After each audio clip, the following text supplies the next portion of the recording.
রে বাবা তোর মাকে তো মদের নেশাতে বাপ বেটা তো তোর মাসির সঙ্গে তেড়ে দিলাম। এবার ভাত দিবে কে? আমি তো কোনদিন রান্না করি নাই। তাহলে শোন বাবা, বাবা। আমি দোকান থেকে কালকে পয়সা দেবো বলে হ্যাঁ। মিথ্যা কথা বলে কিছু চাল টাল ধার করে চলে আসি, আর তোর রান্না চাপিন দেয়। আমি রান্না করবো, তুমি খাবা? হ্যাঁ। দানা বিষ খাও গা। কি বলছিস বাবা হ্যাঁ? বাবা মদ।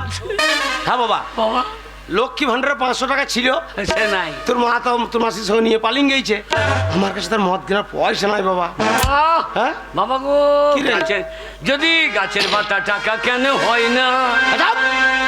বাকা কোথাকার, কি গো, অত বড় গাছ তোর পাতা যদি সব টাকা হয়ে যাবে, হ্যাঁ। এত টাকা তুই কি করতিস? মদের দোকানে দিতাম আর মদ খেয়ে নিতাম। পেট ভরে খাওয়া হইতো।